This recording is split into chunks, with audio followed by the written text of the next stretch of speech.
Good morning students. आज हम देखेंगे मराठी रैपिड रीडिंग काजीरंगा, जिसके लेखक है वसंत अवसरे।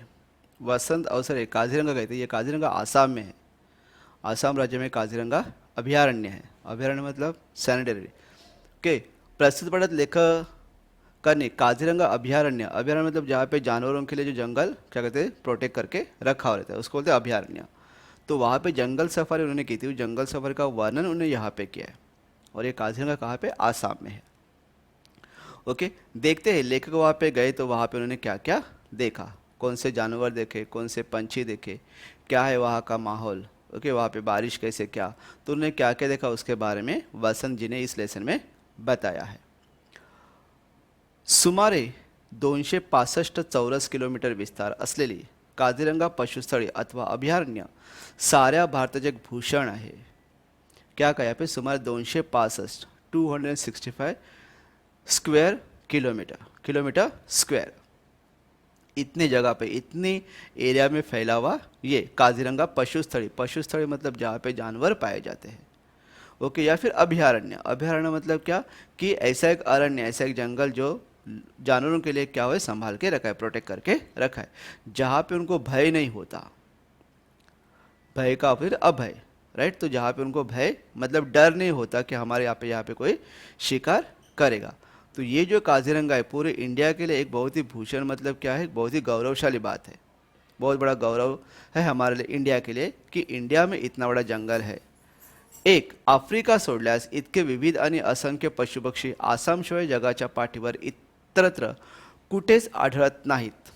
देखो पूरे वर्ल्ड में अगर अफ्रीका, अफ्रीका के जो जंगल है, अफ्रीका में बड़े बड़े जंगल है, और अफ्रीका के बड़े बड़े जंगल में पेड़, अलग अलग टाइप के पेड़ पौधे, अलग अलग तरह के जानवर तुम्हें देखने को मिलते हैं। तो पूरे वर्ल्ड में अफ्रीका को अगर तुम लोग छोड़ो तो अफ्रीका के बाद इतने अलग अलग टाइप के असंख्य, असंख्य मतलब अनलिमिटेड, जिसको काउंट नहीं कर सकते, ऐसे पशु पक्षी, अलग जाति के पशु पक्षी आसाम के अलावा पूरे वर्ल्ड में तुम्हें कहीं पर भी मिल नहीं सकते। या तो अफ्रीका या तो इंडिया में आसाम। आसाम में बारिश ज़्यादा होती है, पता है ना। तो आसाम में जंगल भी ज़्यादा, इसलिए वहाँ पे बारिश ज़्यादा होती है। पाठीवर इतरत्र कुठे आढळत नाहीत। इतकेच नव्हे, इतना नाही, तर आसाममध्ये वावरणारे काही काही प्राणी जगाच्या पाठीवर दुसरीकडे कुठे आढळत नाहीत। या फिर इसने ये कहा कि आसाम के इस जंगल में कुछ जानवर ऐसे हैं जो जानवर आसाम में ही देखने को मिल सकते हैं। आसाम के अलावा दुनिया में पूरे वर्ल्ड में तुम्हें कहीं पर भी देखने को नहीं मिल सकते। सॉरी। हुलॉक नावाचा एक पुच्छविहीन वानर फक्त आसामात आढळतो। हुलॉक, हुलॉक नाम का एक बंदर है, इसकी पूछ नहीं है, बिना पूछ का बंदर। ओके, तो ये बिना पूछ का बंदर जो है, ओके, किसी आजू बाजू वालों को देखो मत। तो बिना पूछ का ये जो बंदर है, ये बंदर बस आसाम में ही देखने को मिलता है। भारताच्या इतर कुठल्याही प्रांतात त्याची वस्ती नाही। इंडिया में अगर तुम लोग आसाम के अलावा, आसाम के बाहर और कहीं जाओगे तो आसाम को छोड़कर बाकी किसी भी एरिया में ये तुम्हें देखने को नहीं मिल सकता, इसकी बस्ती नहीं है। त्याचे हुलॉक हे नाव सुद्धा त्याच्या आवाजावरून पडले आहे। उसका जो नाम है हुलॉक, ये हुलॉक नाम जो है वो उसकी आवाज़ की वजह से, मतलब जो चिल्लाता ना, ओके, तो उस आवाज़ की वजह से उसका नाम हुलॉक रखा है। आसामचे वैशिष्ट्य दाखवणारा दूसरा प्राणी म्हणजे एकशिंगी गेंडा। आसाम का वैशिष्ट्य या फिर आसाम की खासियत बताने वाला और एक जानवर है, ओके, जिसको सिंगल हॉर्न होता है ऊपर, वो एक गेंडा, एक शिंगी गेंडा। राज्याचे प्रतीक,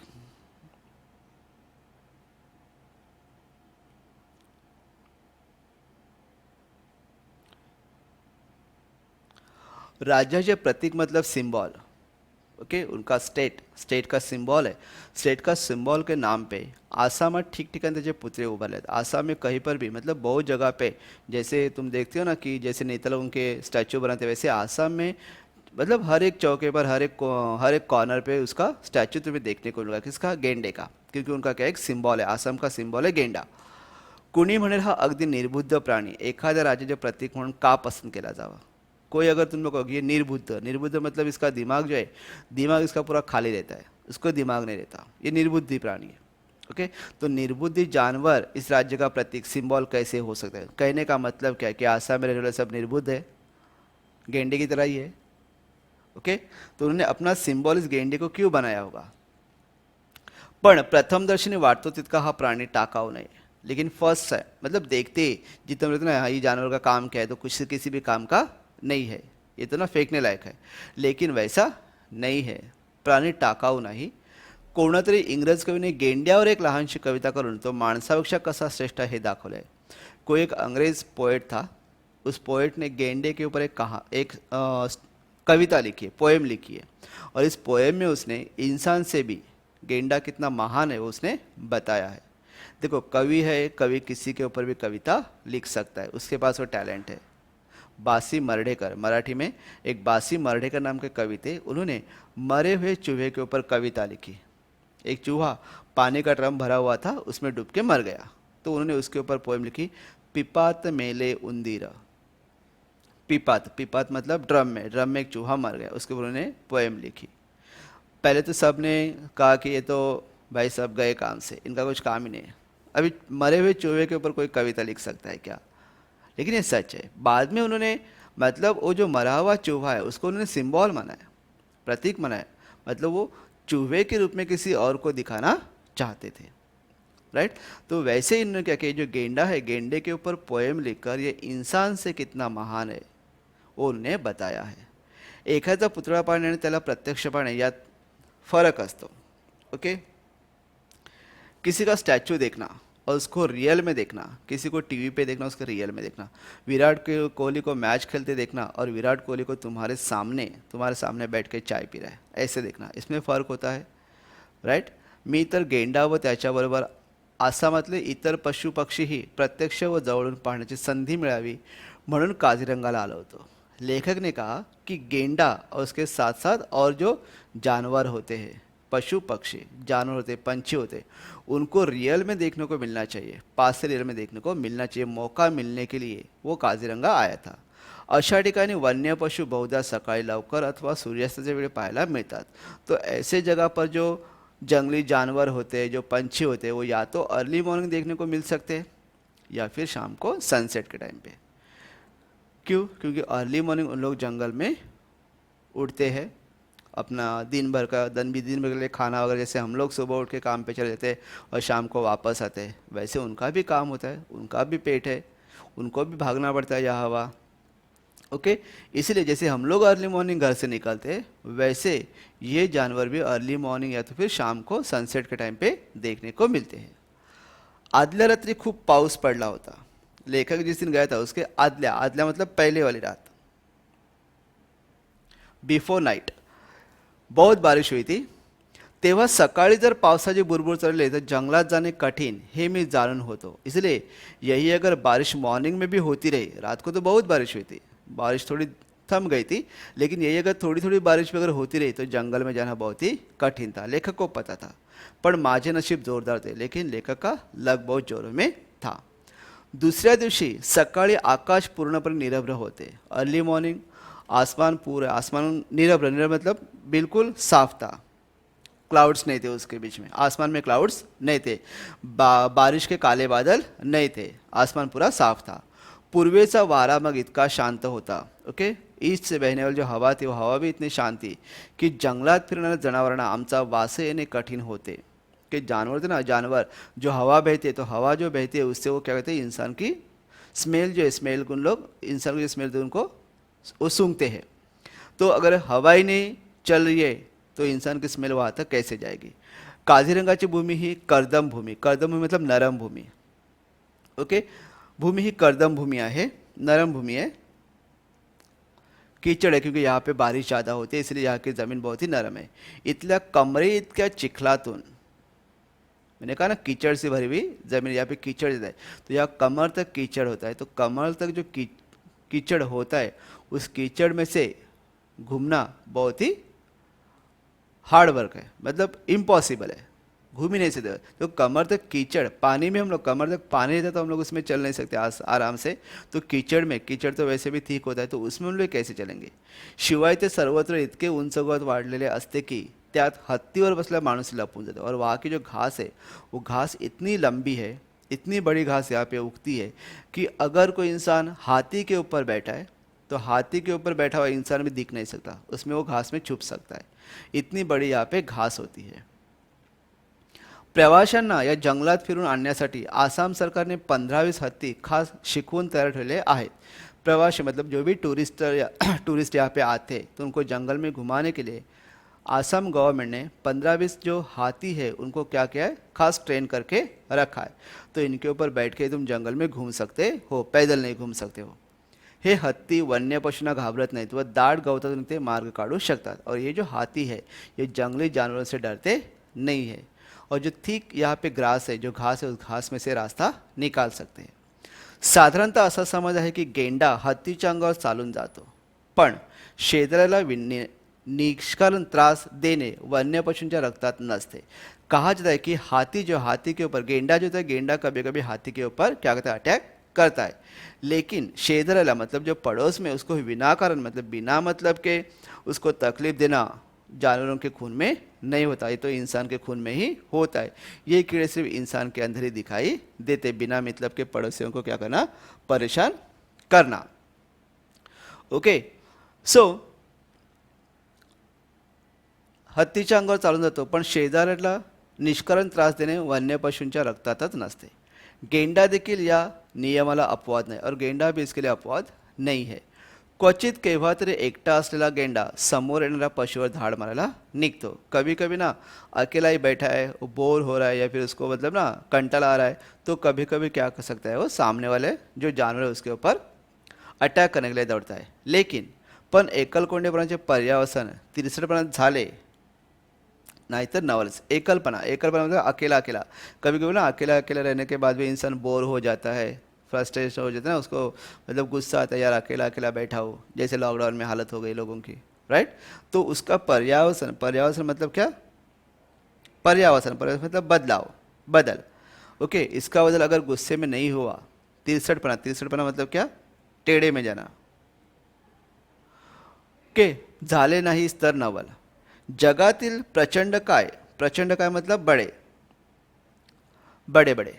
जगातील प्रचंड काय जिनकी बॉडी हेवी होते, बड़ी होती है, प्राण्यांत भारतातील एकशिंगी गेंड्याचा 4था नंबर लागतो म्हणतात। वर्ल्ड में, पूरे वर्ल्ड में जो भी बड़े बड़े जानवर है, डायनासोर को छोड़ के जो भी बड़े बड़े जानवर है आज के डेट में, जो भी बड़े बड़े जानवर है, उन बड़े बड़े जानवरों में हमारा जो इंडियन गेंडा है, इस इंडियन गेंडे का 4था नंबर लगता है। पहले थे तो पहले 3 में कौन है? पहले 3 में आफ्रिकी हत्ती, भारतीय हत्ती व आफ्रिकेतला सफ़ेद गेंडा। Okay, African elephant number 1, second number पे Indian elephant, okay, third number पे अफ्रीकन गेंडा और फोर्थ नंबर पे इंडियन। मतलब सेकंड और फोर्थ पे कौन है? इंडिया है, फर्स्ट और थर्ड में कौन है? आफ्रिका। मतलब फर्स्ट में अफ्रीका, सेकंड में इंडिया। चलो, यांचा समावेश होतो। जंगलात फिरण्यासाठी मला एक हत्ती मिळाली होती। अब ये जिसके ऊपर बैठ के जा रहा है जंगल में घूमने के लिए, वो फीमेल हाथी है। हत्तीन मिळाली होती, तिचे नाव वैजयंती असे होते। उसका नाम है वैजयंती, वैजयंती माला नहीं, वैजयंती। मोठी देखनी, बहुत खूबसूरत है। इंद्राच्या ऐरावताची मुलगी शोभेल अशी होती ती। इंद्र, इंद्र जिस हाथी के ऊपर बैठता था उसका नाम था ऐरावत। ओके, तो उसकी लड़की होगी या फिर उसकी लड़की शोभा दे सकते, ऐसे बहुत ही खूबसूरत थी। आणि ती चालत पण होती अशी ऐटीत की गवतातून चालताना जणू रेशमी साडी सळसळते आहे असे वाटते। और वो चलते समय भी इतनी नखरेल और इतनी आराम से चल रही थी, नखरे में चल रही थी कि जब वो चल रही है तो घास में से जब चल रही तो ऐसे लगता है कोई रेशम की साड़ी, रेशमी साड़ी पहनने कोई चल रहा हो। निघाल्यापासून थोड्याच वेळात ती एका जराशा उघड्या ठिकाणी आली आणि माहुताने खून केल्याबरोबर उभी राहिली। चलने के बाद थोड़ी ही देर में एक ओपन प्लेस था जहाँ पे घास नहीं थी, ऐसी जगह पर वो आई और वहाँ पे वो खड़ी हो गई। माहुत ने उसको इशारा किया। माहुत मतलब उसको चलाने के लिए जो बैठा है, वो हाथी को चलाने वाला ड्राइवर, ओके, उसको कहते हैं माहुत। सो माहुता ने खून केल्यावर उसने जैसे इशारा किया वैसे वो खड़ी हो गई। समोरच आमच्याजवळ एक गेंडा अगदी निश्चल उभा होता। सामने उनके पास में गेंडा निश्चल, निश्चल मतलब बिना कुछ किए, बिना निष्क्रिय, बिना कुछ हालेडुले वहाँ पे खड़ा है। चिखलात चिलखत घालून पहाऱ्यावर उभा असलेल्या एखाद्या विशालकाय योद्ध्यासारखा। जैसे चिलखत, चिलखत होता है ना, चिलखत पहन के, बुलेट प्रूफ जैकेट पहन के कोई सिपाही जैसे होते हैं ना पहारा देने के लिए, उस तरह से वो खड़ा था। जराशी मान हलवून त्याने आमच्याकडे पाहिले व मनात नक्की केले कि आपली जागा सोडून पुढे मागे होण्याची जरूरी नहीं। उसने पीछे मुड़ के थोड़ा सा देखा, गर्दन पीछे उसने उनकी तरफ देखा और उसने मन में ठान लिया कि उसको आगे या पीछे होने की ज़रूरत नहीं है, इन लोग निकल के जा सकते हैं। त्याचा फोटो घेण्याची माझी मनीषा जाणून, मनीषा मतलब इच्छा, ओके, तो उसके फ़ोटो निकालने ये लेखक की इच्छा थी, ये माहूत को समझ में आ गया। हत्तीला चुचकारत चुचकारत उभी केली। चुचकारत मतलब क्या ना, उसके हाथ में जो लकड़ी होती है उस लकड़ी में ना ऐसे पॉइंट था, वो पॉइंट से ऐसे उसको नोच नोच के उसको ऐसे खड़ा किया वहाँ पे। मी गेंड्याचे मनसोक्त फोटो घेतले। फिर उसने क्या किया, गेंडा जो है, गेंड्या को जितने, गेंडे के जितने फोटो ने उतने फोटो उसने ले लिए। त्या माहूताकडून दोन गोष्टींची माहिती मिळाली। ये जो माहूत था उससे दो बातें और समझ में आई। कुछ इन्फॉर्मेशन मिली। वो इन्फॉर्मेशन क्या थी, बाजारात गेंड्याच्या नाकावरील शिंगाची किंमत जवळजवळ 2000 रुपये इतकी असते। ही एक दूसरी अशी। उसने कहा कि ये जो गेंडा है, इस गेंडे के नाक के ऊपर जो हॉर्न है, जो सींग है, इसकी कीमत है मार्केट में लगभग 2000 रुपये। आज के डेट में नहीं, लेखक ने जब ये लेसन लिखा था उस समय की बात है। तो उस समय ये जो गेंडा है, उसका जो सींग है, जो हॉर्न है उसका एक, उसकी कीमत मार्केट में 2000 के आसपास। ओके, ये एक थी।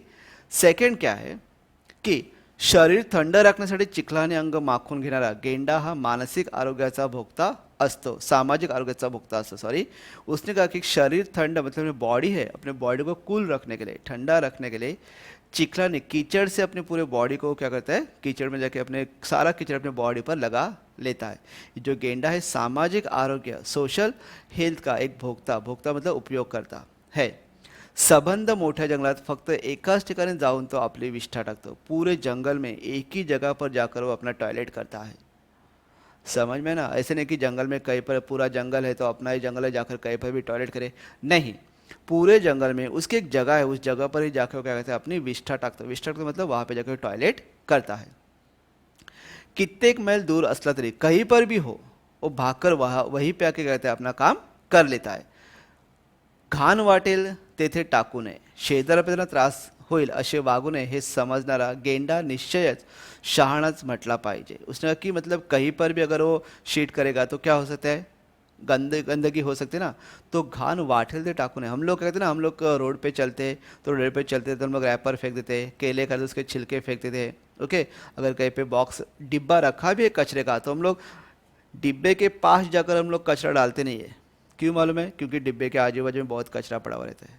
ये हम इंसान हैं, समझ में है, तो इंसान है इसलिए हम लोग ऐसे करते हैं। लेकिन ये जानवर होने के बाद भी देखो, दूसरों को तकलीफ होनी नहीं चाहिए, मेरी सीट की वजह से दूसरों को तकलीफ नहीं होनी चाहिए, ये समझ में आने वाला ये जो गेंडा है, गेंडा सचमुच इंसान से क्या है, ज़्यादा ही समझदार है। हम लोग कभी कभी विंडो से कुछ डाल देते हैं, जैसे ग्राउंड फ्लोर में रहने वाले लोग होते ना, तो ग्राउंड फ्लोर में अक्सर दुकान है या फिर उन्होंने अपने विंडो के बारे से शेड निकाली है, पत्थर डाले, तो हम लोग ऊपर से उसके ऊपर कचरा डालते हैं।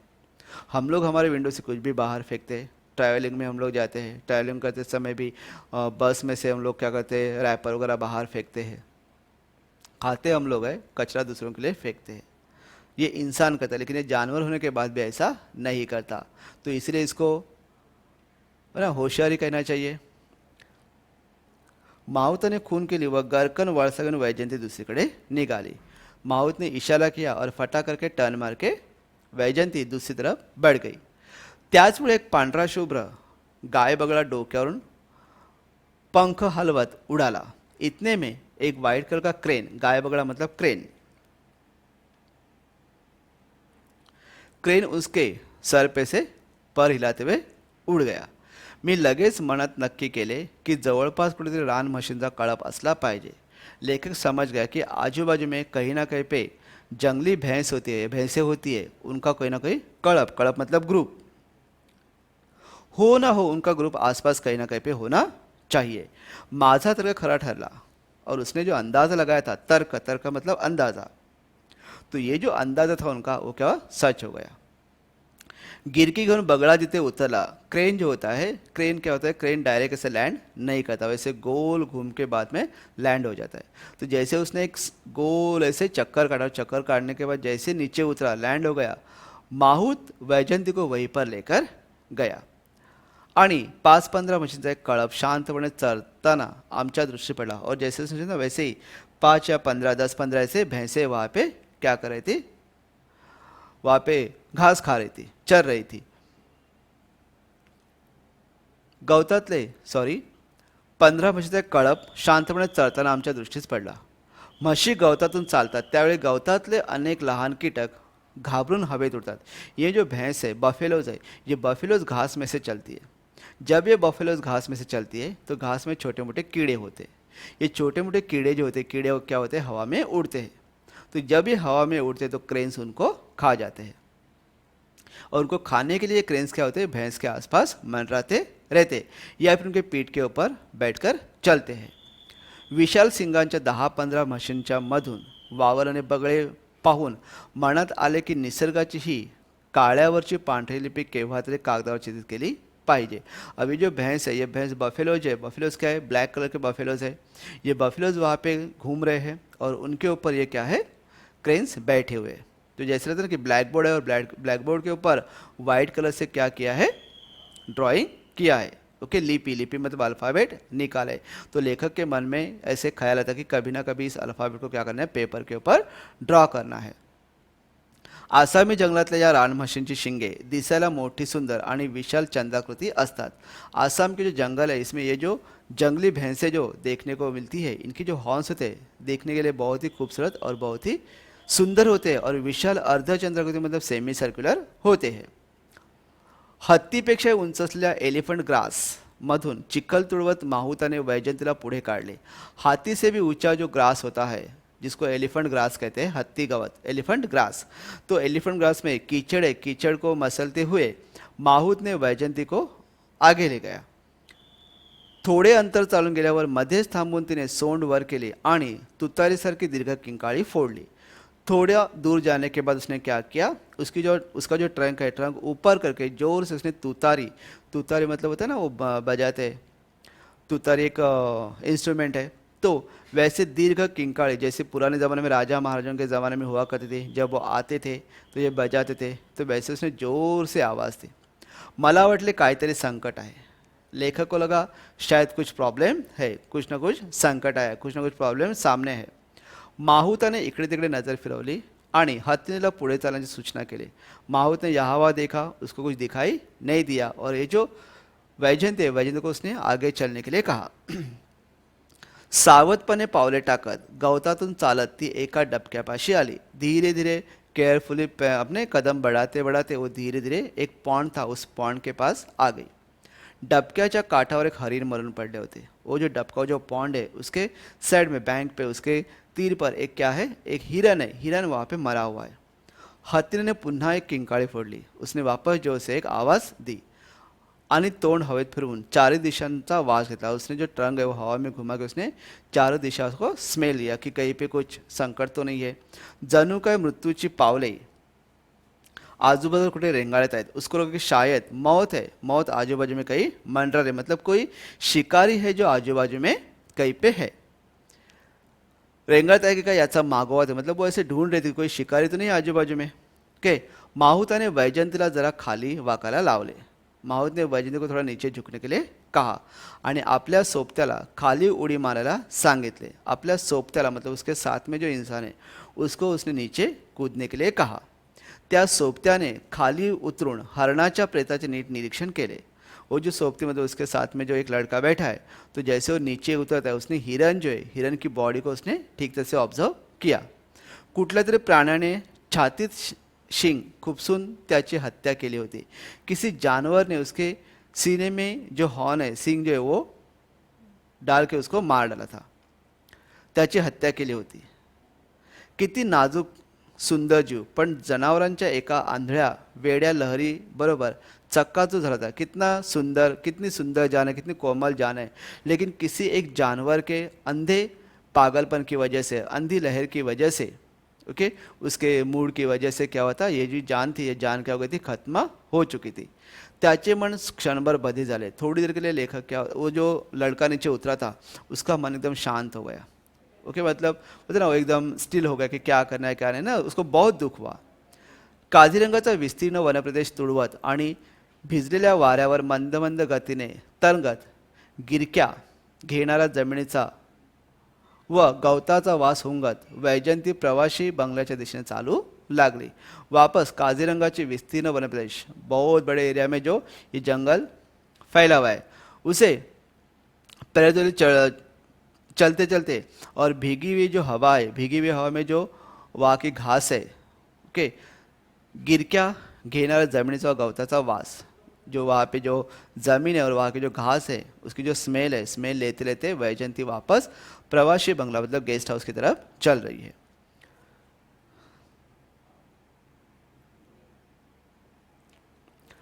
का कोण जाने, पण वाटेत पुन्हा ती थबकली. पता नहीं क्यों, लेकिन रास्ते में वापस वो रुक गई. आणि त्याच वेळी समोरून हरणांचा एक कळप उड्या मारत पळत पळत निघून गेला. इतने में उसने कहा कि उसके सामने से हिरन, जो हिरन का पूरा ग्रुप है, ओके, वो ग्रुप जो है पूरा ग्रुप वहाँ से कूदते उनके सामने से निकल गया, भाग रहे सब. त्या हरणांकडे पाहून एका विलक्षण समाधानाने माझे मन भरून आले. ओके, वो जो हिरन थे, वो हिरणों को देखे लेखक का मन समाधान, एक समाधान से उनका मन भर आया, एक सेटिस्फेक्शन उनके मन को मिला कि चलो, उनको लगा कि हिरन की प्रजाति ऐसे ही खत्म हो जाएगी शिकार के, लेकिन उन्होंने देखा नहीं, जंगल में अभी भी कुछ हिरन बाकी है. त्यांचा तो कळप सारंगाचा आहे असे मनाला वाटू लागले. ओके, उन्होंने कहा कि ये जो उनका कळप, ये जो ग्रुप है, ये ग्रुप सारंग का है. सारंग मतलब क्या, इसका आगे मीनिंग दिया है, सारंगाचा आहे असे मनाला वाटू लागले. किंचित काळसर अंगावर, थोड़े से ब्लैकिश बॉडी के ऊपर अस्पष्ट थोड़े से लाइट वाइट कलर के डॉट है. असले हरणना मतलब ऐसे जो हिरन होते हैं ना, जो थोड़े से ब्लैक होते हैं और उनके ऊपर वाइट स्पॉट होते हैं, तो ऐसे जो हिरन होते हैं, इन हिरनों को सारंग कहते हैं. भाषेत संस्कृत में उनको सारंग कहते हैं. या हरणांचा कळप वेगाने जातो त्यावेळी एखादा काळा पांढरा ढग वाऱ्यावर तरंगतो आहे असे वाटते. जब ये हिरणों का ग्रुप है, ये जो हिरन है, जो हिरन जब ऐसे सामने से दौड़ते तो ऐसे लगता है कि मानो आसमान में ब्लैक और वाइट करके क्लाउड साथ में तैर रहे हो. वाऱ्यावर तरंगतो आहे असे वाटते. ढगालाही संस्कृत में सारंग हे नाव आहे. आसमान को भी, जो क्लाउड्स थे, सॉरी, क्लाउड्स को भी संस्कृत में सारंग कहते हैं. इसलिए दोनों ने क्या किया, दोनों को उसने कंपेयर, एक दूसरे के साथ कंपेयर किया है. वैशाखातल्या पांढुरक्या ढगासारखे क्षणाक्षणाला वेगळे रूप घेणारे व तिथे घोटाळत असता वैजंती काजीरंगाच्या कडेला येऊन उभी राहिली. वैशाखातल्या पांढुरक्या ढगासारखे, वैशाख मतलब मई का महीना, मई के महीने में होता ना वाइट कलर के क्लाउड्स, आसमान में बहुत सारे क्लाउड्स दिखाई देते हैं, उसके बाद फिर ब्लैक कलर के क्लाउड्स आते हैं बारिश के. तो स्टार्टिंग में वाइट कलर क्लाउड्स आते हैं, तो ऐसे क्लाउड जैसे दिखने वाले और क्षणाक्षणाला मतलब हर समय अपना अलग रूप दिखाने वाले मन जो है, मन वहीं पे घूम रहा है, ऐसे घूमते घूमते वैजयंती है, मन वहाँ पे भटक रहा है, लेकिन वैजयंती है, वैजयंती धीरे धीरे काजीरंगाच्या कडेला, काजीरंगा के कॉर्नर में आके खड़ी हो जाती है. और प्रवासी बंगला यहीं से, इससे यहाँ से पास है. मतलब ये जो है वैजयंती, वैजयंती अब कहाँ पे वापस गेस्ट हाउस आ रही है. तो इस तरह से लेखक जो है, लेखक आसाम गए, आसाम के काजीरंगा जंगल में उन्होंने जो भी देखा, जो भी जानवर देखे उन्होंने, उन जानवरों के बारे में उन्होंने यहाँ पे बताया है. तो इस तरह से हमें क्या करना चाहिए कि जानवर है, जानवरों को हम लोगों ने प्रोटेक्ट करना चाहिए. नहीं तो अगर उनको हम लोग प्रोटेक्ट नहीं करेंगे तो उनकी जो प्रजातियाँ है, प्रजाति मतलब वो जो जानवर है, वो जानवर की जातियाँ का जो एक ना एक दिन खत्म हो जाएगी. तो पूरे वर्ल्ड में अफ्रीका के बाद बहुत बड़ा जंगल है वो हमारे इंडिया में है, और वो भी आसाम में है. और आसाम में बड़े बड़े जानवर देखने को मिलते हैं, अलग अलग टाइप के जानवर तुम्हें देखने को मिल सकते हैं. Okay, thank you.